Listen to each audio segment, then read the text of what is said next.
Hi, welcome back to the pond. I'm Scott Wyman, the Training and Technology Coordinator here at Central Texas College. And we're back for another session. Today's session is going to be relational databases in Access. I have a class out there. It's a multi-part series class on Access databases. But it's keeps things pretty simple.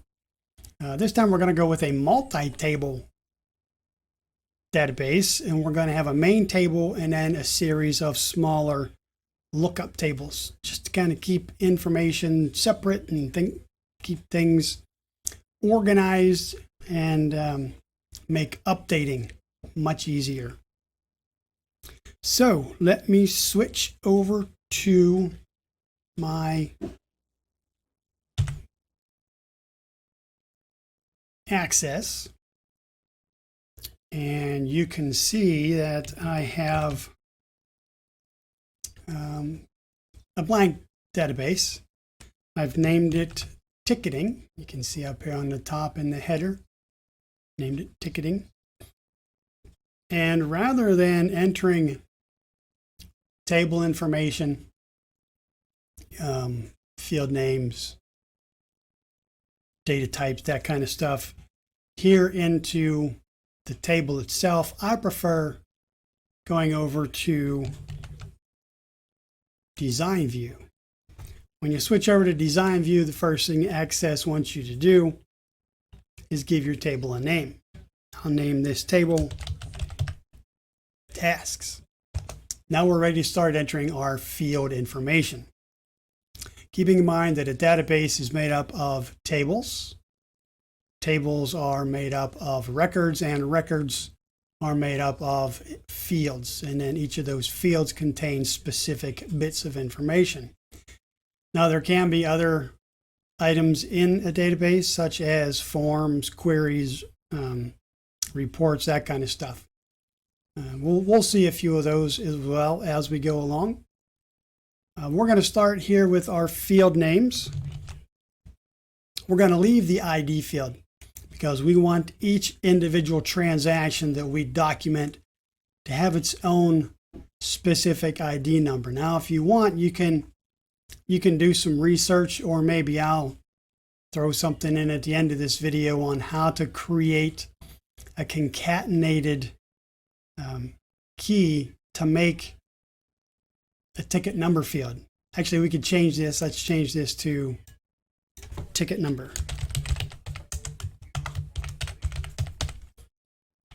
Ticket number without the number 8. There we go. So each one of our tickets is going to have a unique number. Now what you can do is you can, like I said, do some research, figure out how you want to set up your tickets. Here's my work order database. Just give you an idea of what we're going to create today. You can see my tickets are a little more detailed.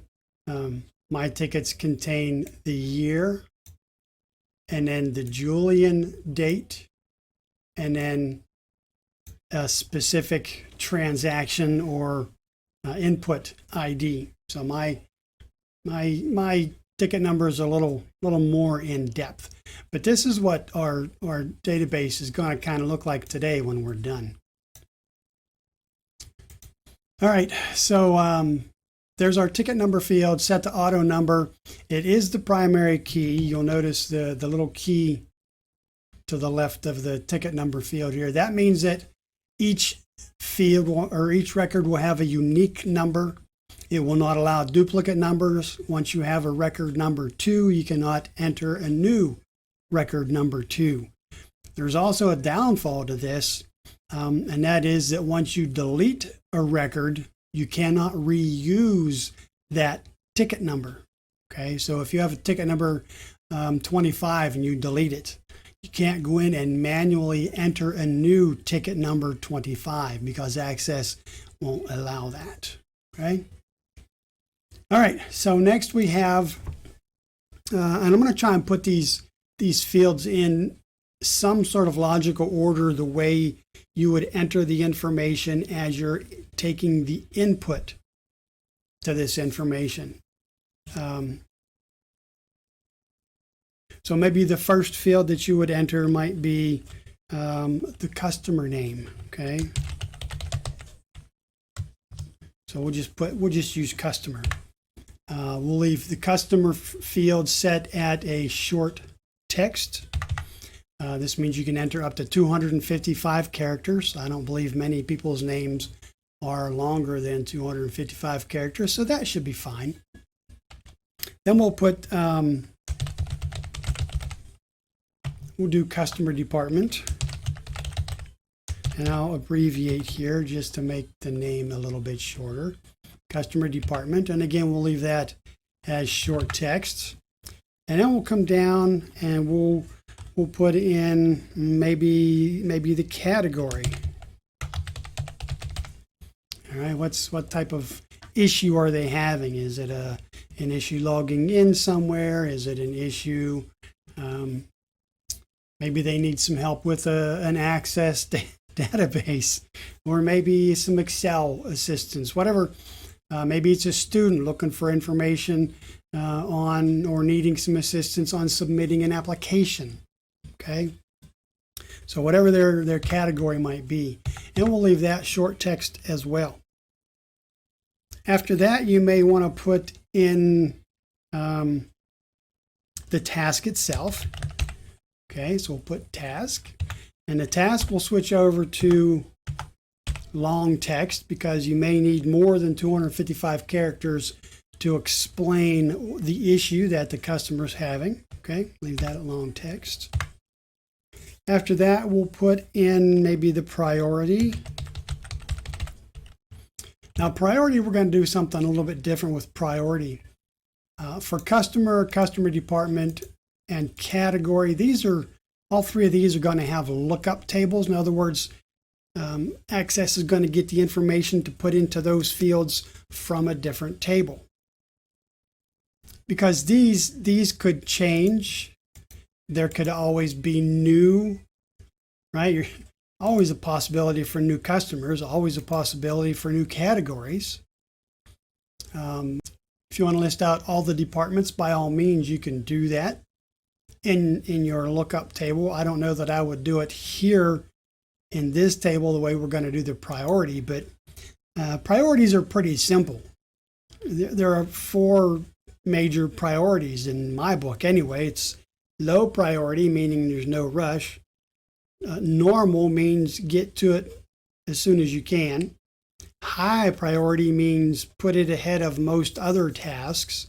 And then I have, a super high, or what I call an expedite, mean get it done right now, put everything else to the side and get this done. Those won't change. Maybe you want to use a numbering system for your priority, just 1, 2, 3, and 4. That's up to you. I'm going to use the text versions of this. So what I'm going to do is I'm going to slide down here to my field properties. Okay, so these are the individual fields, and then each field has its own set of properties. And I'm going to click on the Lookup tab because this is where the property or the priority field is going to get its information. I'm going to change this to a combo box, and there's a couple of different ways you can change this. Let me zoom out here. You can click in this field and you'll see all the way over here on the right you get this drop down menu button. When you click that drop down menu button, you'll see that there are 3 options to choose from. Another way to do this, and I don't have to make any changes in my zoom while I'm doing a demonstration here, is I can simply double click on this field and it'll switch to the next one. So that's a list box. I don't want a list box. Double click again, I go to a combo box. Combo box is what you know of as a traditional drop down menu. Where is Access going to get the information for this particular drop down? Well, we're not going to send it to another table or query. We're going to use a value list built right into this field. And that's this next row here, this row source.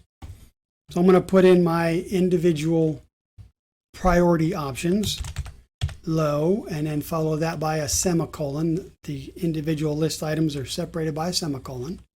And we'll put normal, drop another semicolon, high, and another semicolon, and then my expedite.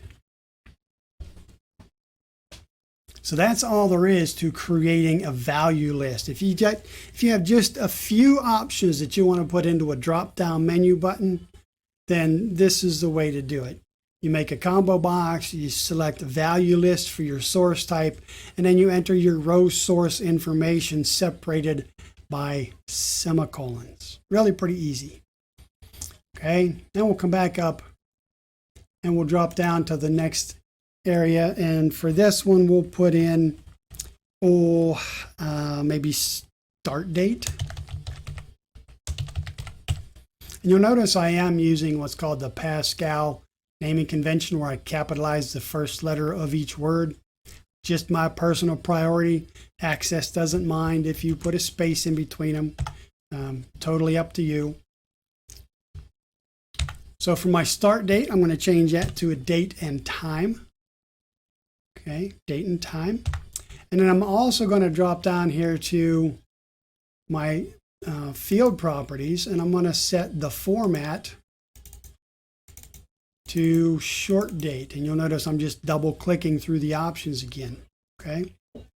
And since my date field name has 2 words, but I got them scrunched together, I can also enter a caption right here,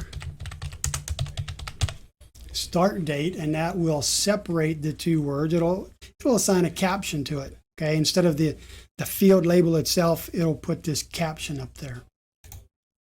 And since most start dates are going to be the date that you enter this information, we can also enter a default value for this.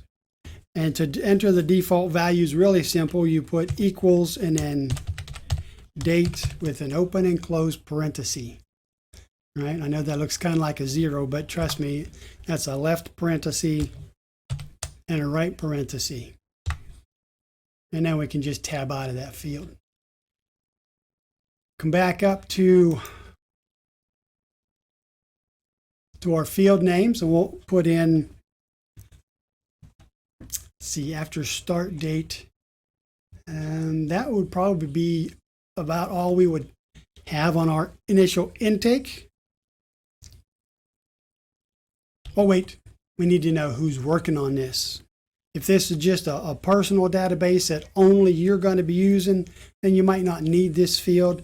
But if there's a possibility of you referring this job out to somebody else, or maybe needing somebody else's help on it, then you might want to go ahead and add this, the technician field, who's working. And we'll leave that also at a short text. The next field that we're going to put in is going to be our action taken. And we'll make that a long text field because, well, just like the task, what action you took to resolve this issue may take up more than 255 spaces. After action taken, we'll put time spent. We'll make that a date time. And then we'll drop down to our format, and we'll make that short time. And then we're going to put an input mask. And the input mask we're going to use for that is going to be kind of the same format that you'll use when you enter it. You just designate 00, which is a space for a number, and then a colon, and then 2 more numbers. Now, when you enter this time spent, you have to enter all 4 characters. So if you spent 20 minutes on it, you have to put 0020. You don't have to type the colon. If it took you an hour and 10 minutes, then you'll put 0110. Okay? We're not going to use any default We can put a caption because the field name has 2 words. Okay. Did I add a caption to my start date? I did. Add a caption to action taken. I didn't. Let me add a caption to my action taken. There we go. All right, so then the final bit of information that we're going to need is the end date. And we'll make that a date and time as well. And we'll drop down here and we'll set the format to short date. We'll add a caption of end date. All right, I think that pretty much covers all of the information that we're going to need to input into our table. Wait a minute, we missed one. We need to add status. Let's add status above start date. So I'll click on start date, right click that field, and then insert rows. Then we simply put status and make it a short text. We'll save those changes. And now we're ready to start building our lookup tables. The lookup tables are going to allow us to add the drop-down menus, the combo boxes to our table and to our forms. It just makes data entry a lot easier. So I'm going to leave this open so I know what fields I need to create lookup tables for. I'll click the Create tab and then select the Tables button. I'm not going to create my new table here in Lookup View. I want to switch to Design View. It's just easier. And our first lookup table is going to be customers. So we give it the name, click the OK button. We're going to replace the key field ID field name with customer. We'll make it a short text. We'll save that table and close it. That's simple. One field for now.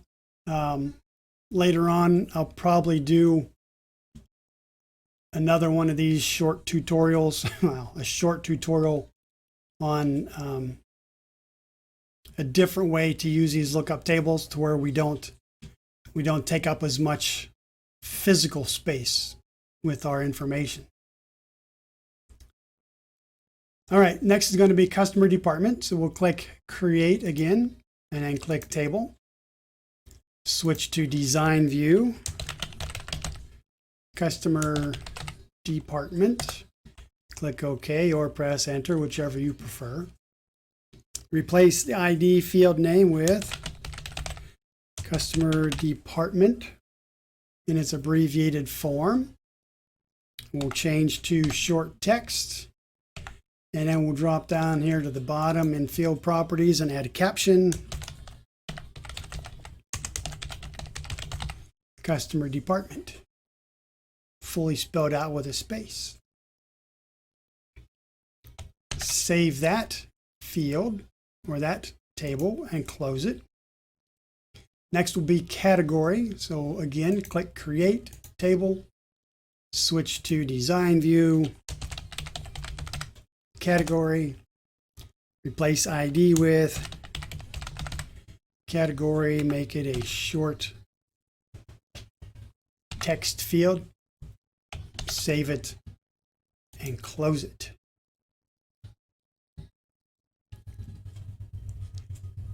We don't need one for tasks. We don't need one for priority because we built that into the field. So next will be status. So again, create table, design view, status, replace ID with status, make it a short text field, save it, and close it. We don't need one for start date. We'll build one for technician. So let's go back to create table, switch to design view, technician, short text, save it, and close it. We don't need one for action taken. We don't need one for time spent. And we don't need one for end date. So that should do it for our lookup tables, at least for now. We may add another one, but probably not later on. All right, so now we're going to save just to make sure everything is saved and close that tasks table, because now we're going to create our relationships between the tasks table and all of our lookup tables. And we do that by going to the Database Tools tab up on the ribbon, click Relationships. I've already added my tables. Tables are found here in the Show Table. So you can see I have category, I've got customer department, I've got, I'm missing customer. So let's add customers. I'm just going to double click that, makes it easier. But you could select it and then go down and click Add. So customer department, customer, category, status. We don't need one for tasks, and we have one for technician. So that should be it. Now I'm just going to position these kind of in the same order that they appear here in the tasks table. Customer,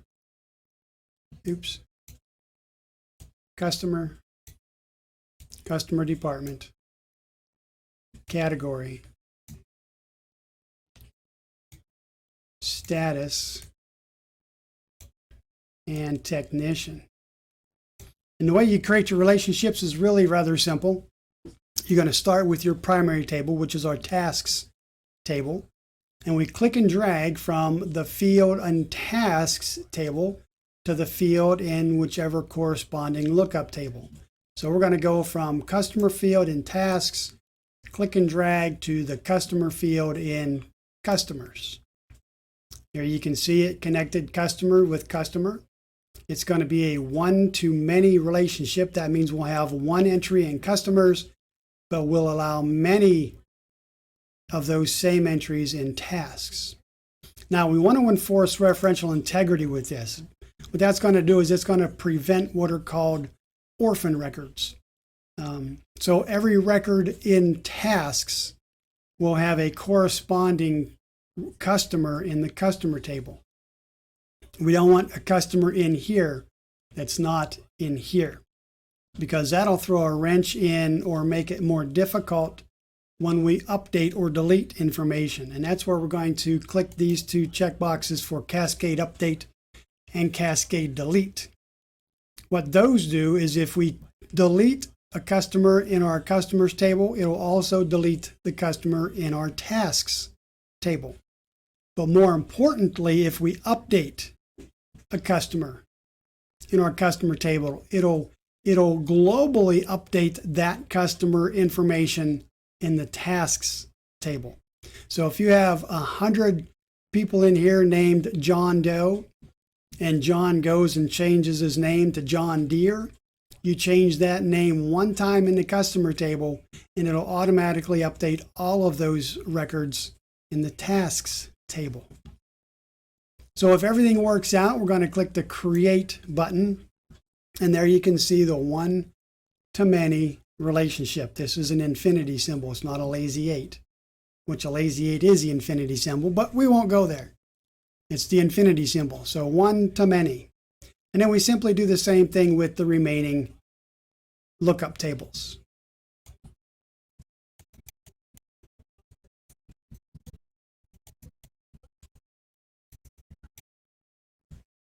All right, so there is all of our relationships set up. We will save that and then close the relationships design. Now we need to go back into our tasks table in design view. So I right click and then select design view.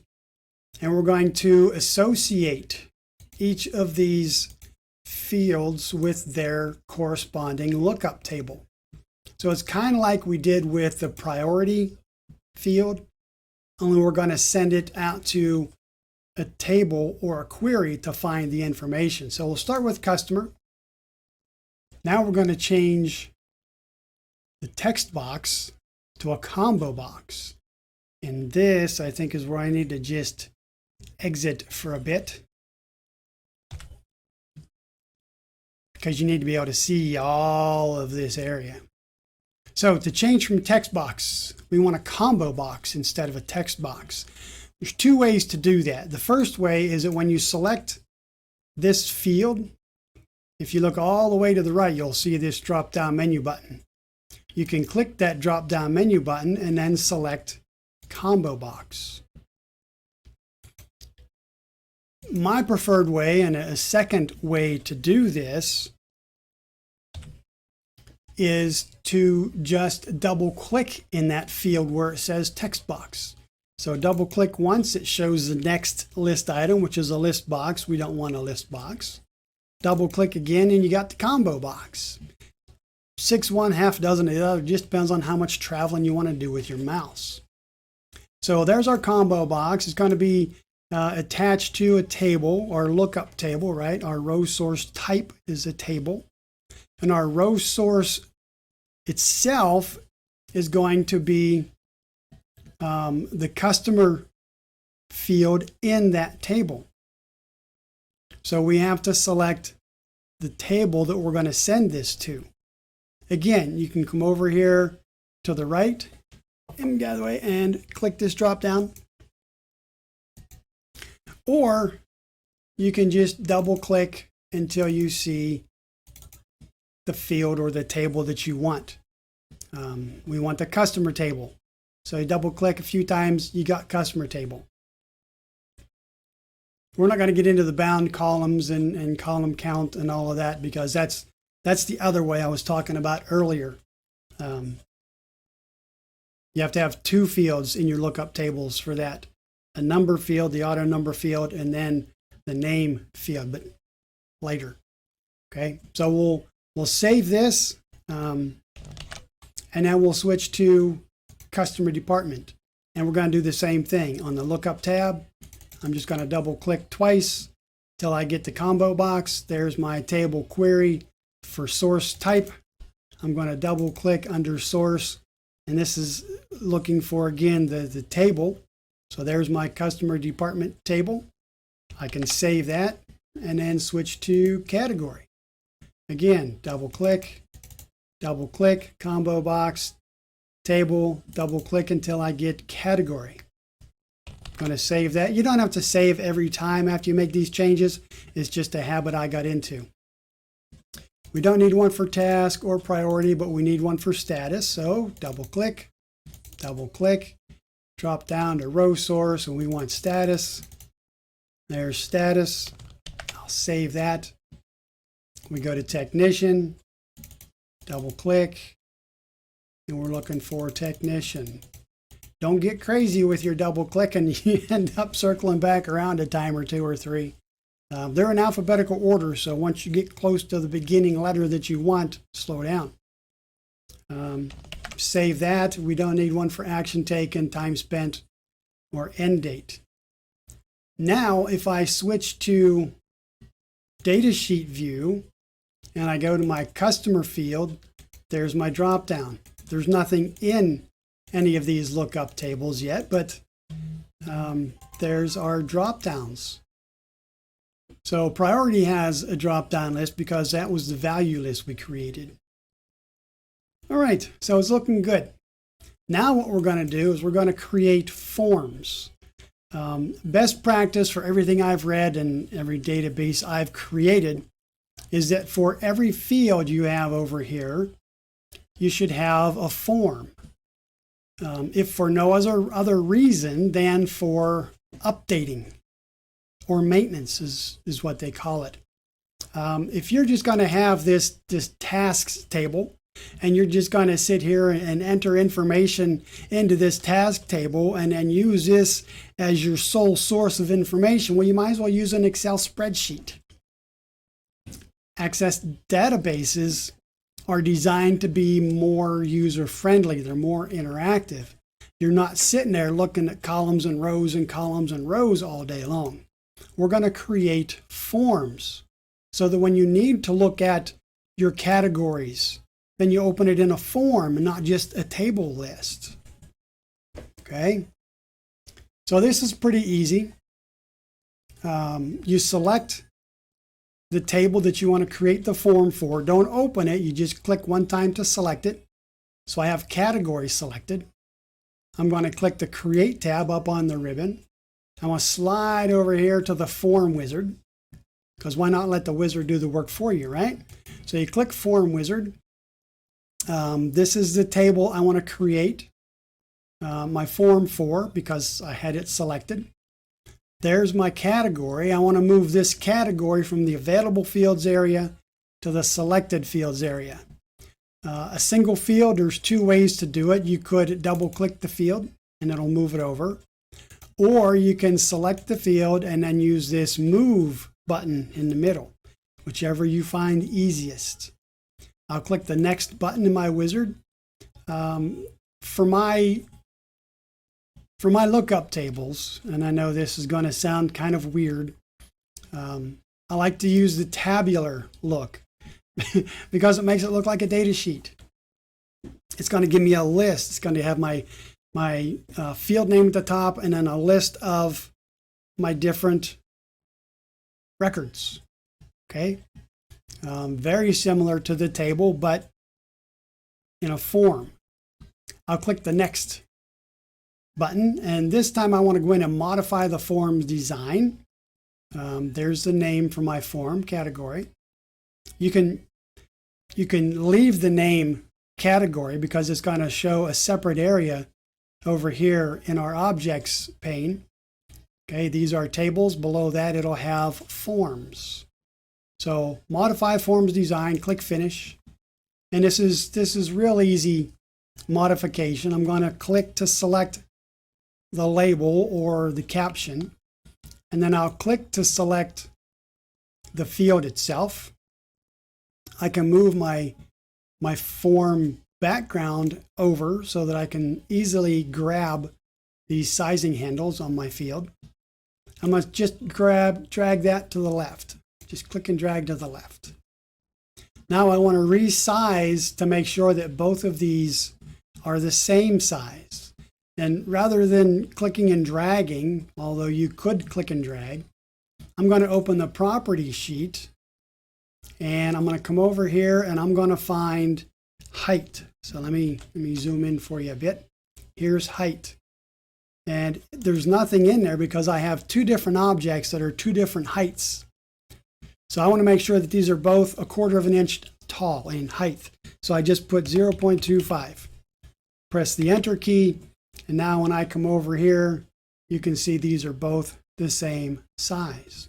Now I can grab this bottom of my form, the form footer, and drag it up.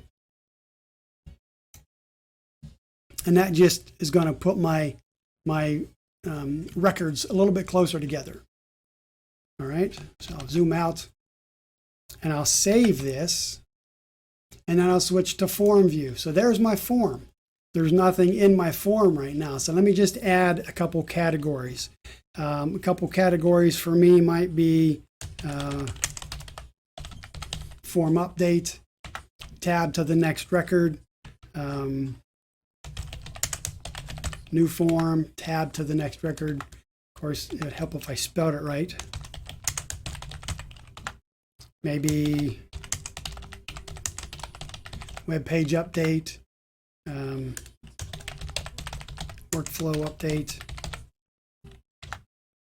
That's good. Just a few, just to show you. This is how you work in your form rather than in the table where you have to look at everything all at the same time. It's much easier to update your category when you're not looking at everything else.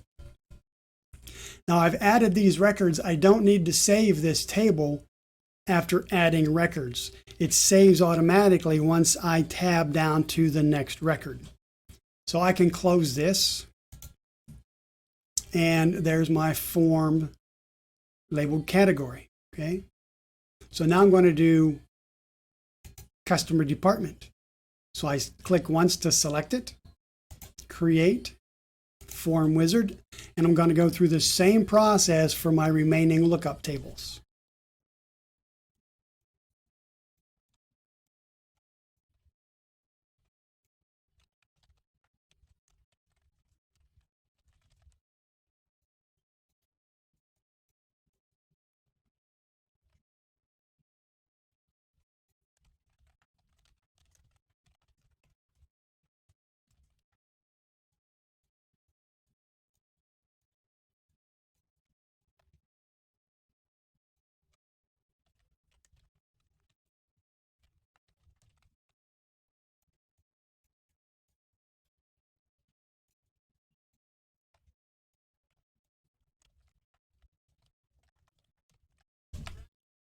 All right, so our main table.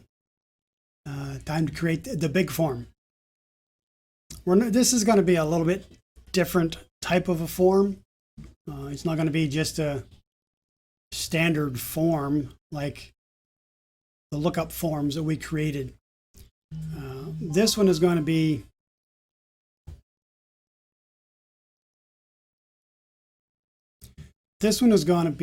well, a special form.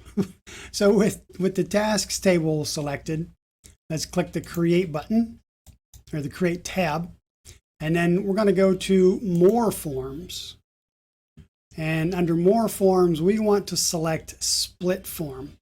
So what this is going to do is it's going to give us our form at the top, and then at the bottom it's going to give us a data sheet view, and I want that data sheet view to show me every record, right? The form at the top will show me one record at a time, but the data sheet view at the bottom is going to show me all records, so I can scroll through and look at everything that I've done.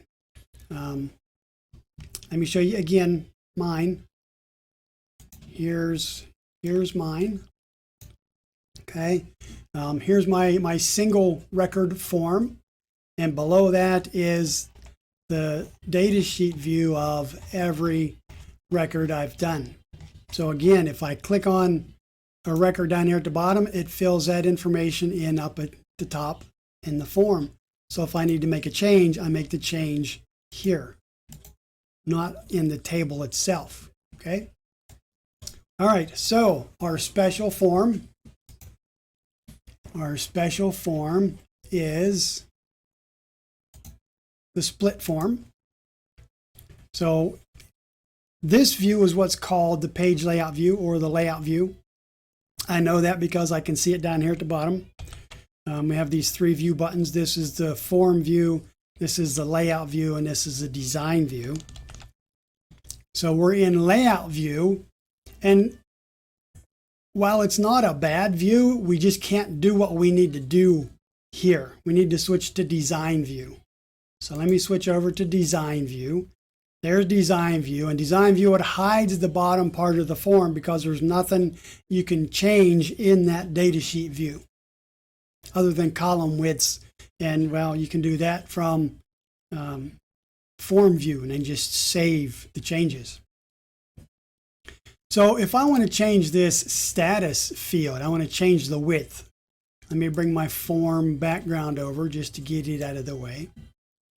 If I want to change the width of my status field,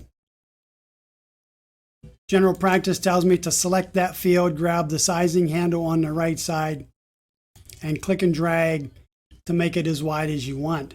But you'll notice that all fields in that column changed as well. That's not what I wanted.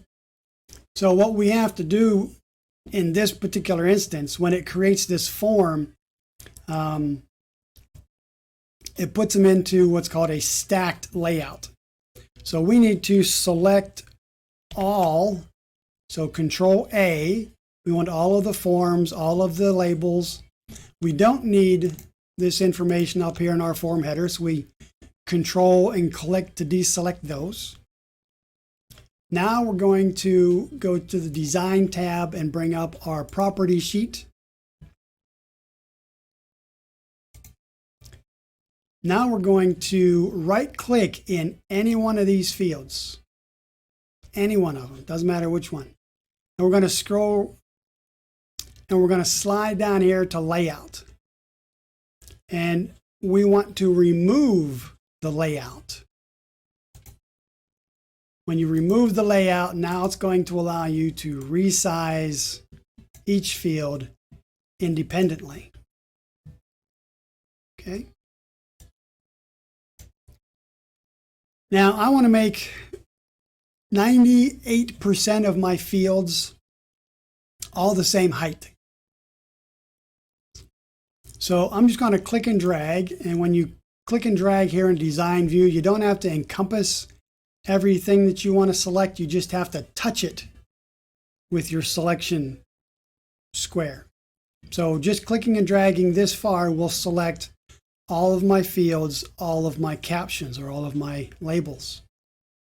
And the only ones I don't want to change the height of are my task field and my action taken field. Those are my long text fields, so I need that extra space. Now I'll bring up my property sheet. I'll go to the height field and I'll make them 0.25. Press enter. Now all of my labels and all of my fields, with the exception of these two, are all the same height. That's a good starting point. I don't want them all the same width because it's going to depend on what's in them, but I do want them all the same height. Now all I have to do is adjust the width and position these fields as I see necessary. So it's really fairly simple. I want to start by putting the labels on top of the fields. And while it looks like you can click and drag to do that, you see this? It looks like I'm clicking and dragging, putting it up there. I'm actually moving both fields.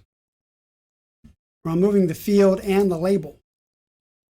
To move a label without moving the field, you have to grab this little corner handle, the big gray corner handle, click and drag, and that will move just that particular part, either the label or the field. Okay, like that. And then I want the label or the caption to be the same width as the field, kind of like that. But you'll notice if I zoom in, they're not quite lined up on the left. So what I need to do is I need to select these two. Now let me pick one. Let me make this the width that I need it. I'll open my property sheet and you'll see that the width is 1.04 blah blah blah. So I'm going to select both of those. I'll go to my width 1.04, enter. Now they're both exactly the same size. And if I right click, hover over a line and then select left, now they're the exact same size and they are exactly positioned one on top of the other. Now I can grab these two and I'm going to click and drag to select them both just to make sure, and I'm going to position them where I want them. All right, so there's ticket number done. Let me go ahead and I'll do one more. I'll do customer. I'll drag the label on top of the field. If it looks like it doesn't line up quite perfectly, that's okay. Because you're going to I adjust one, and then I look at the size, 2.37 something, something, something. And then I'm just going to select them both and make them both 2.38. When I press enter, it makes them both exactly the same size. Then you right click, align left or right, doesn't matter. Position it where it needs to be. And there you can see exactly the same. Okay, so I'm going to shut up and I'm going to zip through setting the rest of these up.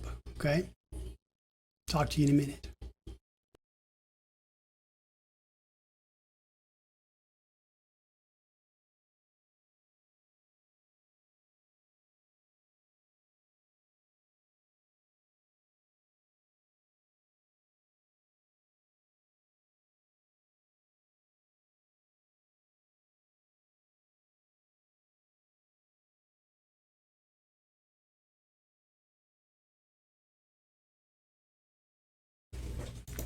All right, so there's my initial setup.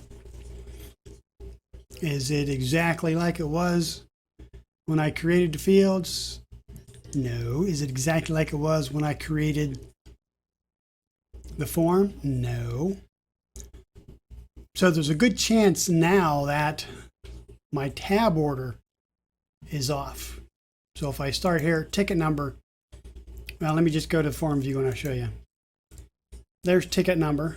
If I tab, takes me to customer, then customer department, then category, but then it jumps down to task, and I want it to go to start date, technician, priority, and status before I get down to task. So I have to go back into design view and set my tab order. There's two ways to set tab order. There's the automatic way, which theoretically essentially will read across your form from top to bottom. So if I click auto order, it should set it up just the way I want it. Look at there, from category to start date to technician to priority to status. Then it drops down to task, action taken, time spent, and end date. Wait, that's not right. It should go task, action taken, time spent, and end date. So time spent's a little out of order. So to manually move things around, you simply click this little gray box to the left of the field, and then you click and drag to position it where you want it in the list. Now, realistically, I want it to go through all of this and then to task, and where you go from there is completely up to you. So once you get that all set up, you click OK. Now if we go back to the form, tab, tab, tab, tab, tab, tab, tab, tab, tab, tab, tab. Beautiful. Okay, so that's good. Let's do a little more formatting. I'm going to go back to design view. And what I want to do is, I'm going to make this a little smaller. It doesn't need to be that big. And then I want to add some formatting to my fields and labels. And what I want to do is I want to add a special effect so that they kind of stand out from the rest of the flat form. So right now you'll see here my special effect is set to flat. You have a couple different options. Flat, raised, sunken, etched, shadowed, chiseled. Check these out, you know what I mean? Go through each one, have a look, see what you think. Apply that special effect, switch to form view, and see if you like it. That's not too bad. I kind of like that. But I also like sunken. So again, I'm going to select all of this.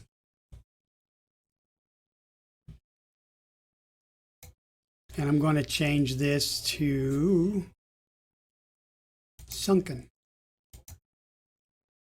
Then I'm going to select all of my captions or labels.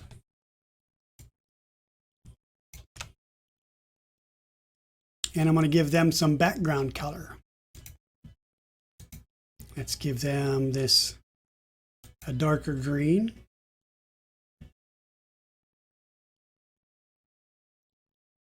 And maybe I'll make my font color the 4 color. Maybe I'll just make it black. Maybe I'll make all of my font colors black. I'm going to go ahead and select all and then deselect this picture, the little clip art, because you can't apply a 4 color to clip art. There's my 4 color. I'll just make all my text black.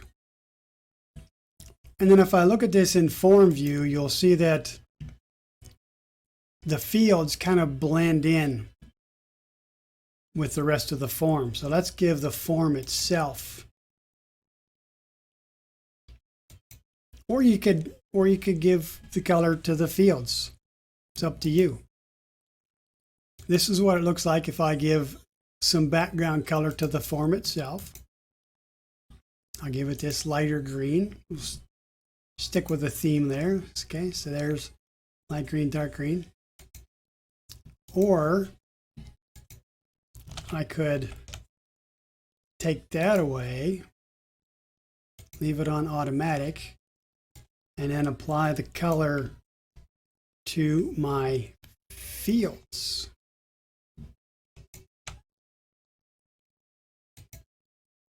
Like this. Just all personal preference.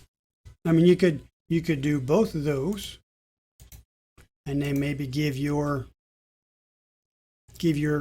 form background something a little lighter. So many different ways to format these things, but totally up to you. So there you can see I've got a partial record added, right? There's my partial record down here. I don't have any action taken or time spent. Real easy enough to make those changes. My action taken was fixed. I spent 20 minutes on it. My end date was today. When I press tab, it takes me to a new record. So it's real easy to work with this. Let me throw in another record. We'll use Gilda and employment services. New form. Me as a technician. Hi, because she wants it done as soon as possible, not just whenever you get around to it, but sooner than that. But it awaiting action. And Gilda wants a new I-9 form. Just something. Just something.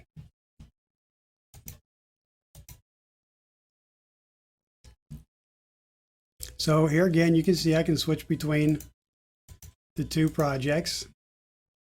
I can add a new project here, right? Click on the new record here, and it gives me a blank form at the top. Click in the customer field. We'll do a Shelley, employment services, category, web page update. We'll give this to, we'll give it to Sean. Why not? Priority, we're going to expedite this one because it's pretty important. And it's been referred to Sean. So post new policies. Action taken. We'll just wait until anyone's just done. So there we have 3 records. Easy enough to switch between one and the next.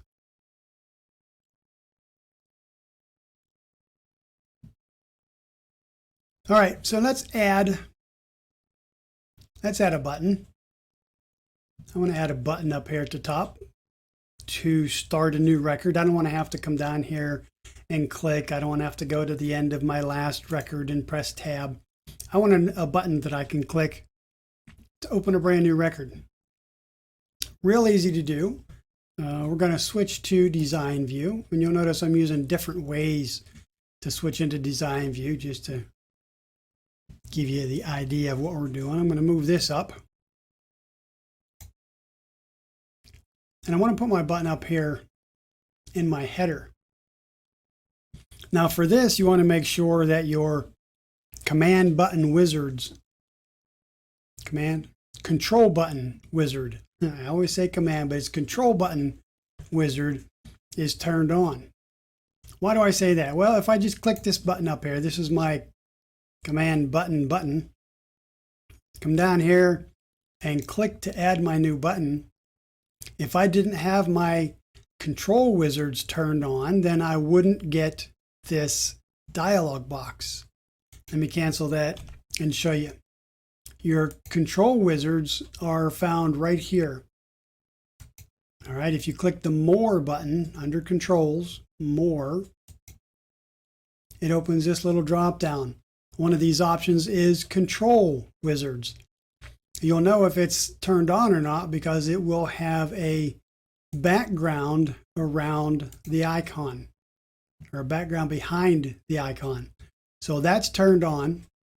If I turn them off and try and use this, it just puts a button in there, and now it expects me to do the rest. Now, granted, you can finish this off by yourself if you know how to set up a macro and then assign the macro to the button.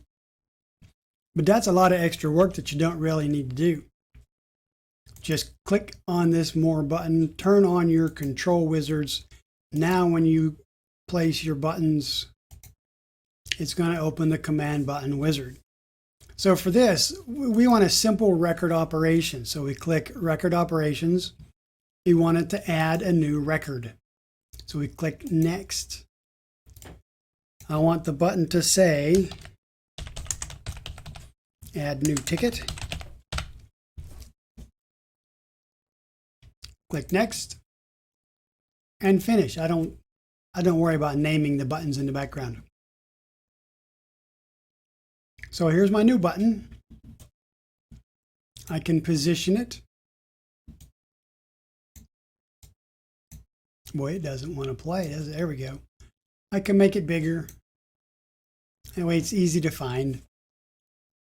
I can come over here in the property sheet and I can add hover color.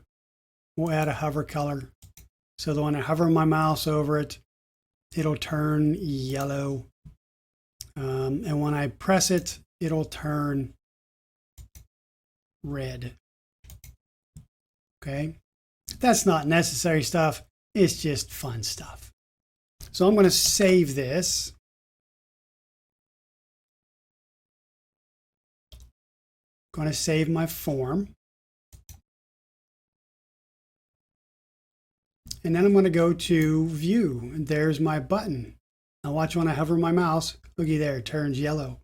And when I click to add a new record, it's red. Ooh, doggies, that's pretty. So now I just tab into Customer, and if I know my customer's name, I can just start typing it, and it will auto-complete. Same for department, okay? Category,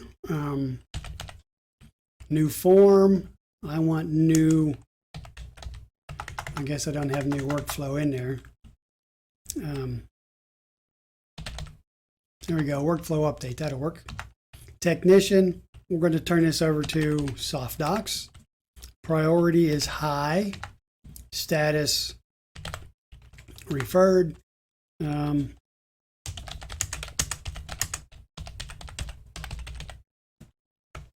Oops. Update training workflow. There we go. So there's four complete records. Once you complete a record, you'll see it as the action taken, time and end date at the bottom. And if I want to switch to this one or this one, easy switches. Easy switches. Close this out. Now I've got full potential, full utilization of my screen.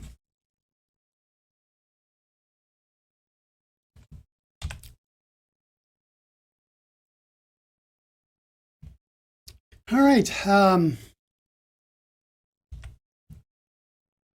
Let's add one more special field.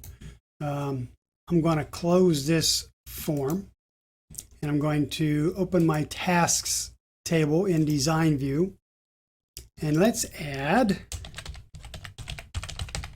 an attachments field. Attachment is one of the data types, so it's pretty easy to add.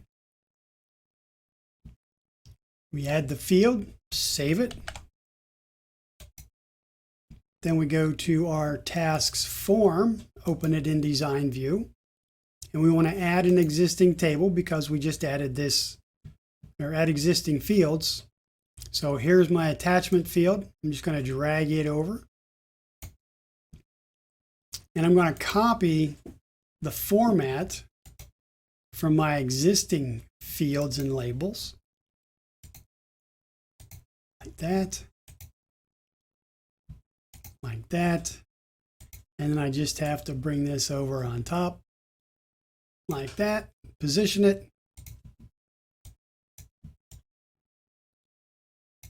And there's my attachments. I'll save this and switch over to form view. So what attachments can you do? Well, you can add images, you can add documents, you can add pretty much whatever you want. So let's say I have to add an attachment to this new form. They want to see the PDF version. Got to have it, some sort of rough draft. So to add, there's two ways to add. You can click once in the attachment field, and that gives you your little toolbar up here. And when you click the Manage Attachments paperclip, it opens the Attachments dialog box. Click the Add button. Navigate to where your documents or images are. I'll just use this one for testing purposes. And then you click OK. And there's my attached document. If I want to view that document, I double click the attachment field, select the attachment I want to open, and it opens that document so that you can do whatever it is you need to do with it. Too easy. Too easy. Close. Cancel that.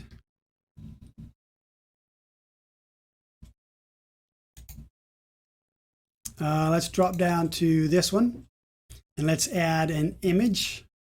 Maybe we have a screenshot that we want to attach. You don't have to click the paperclip. You can just double click in the attachments field, select add, and I'll come back here to images. There's a screen clip. I can also add images. I can add GIF images. Okay, so I have three attachments to this selected record. Click OK. Now, if I change records, you'll see that this one has no attachments.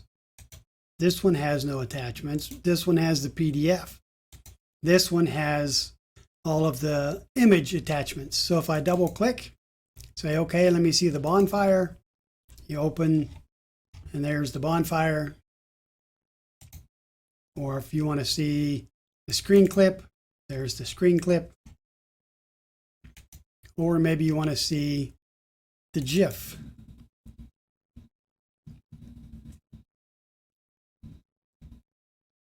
Thinking. There's the GIF. Okay? Computer generated forest fire.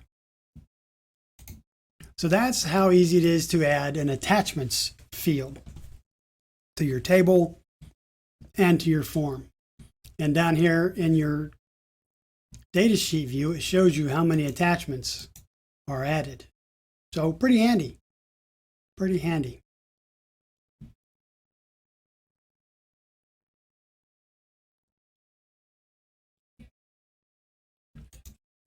All right. Well, I think this is a good place to close this session.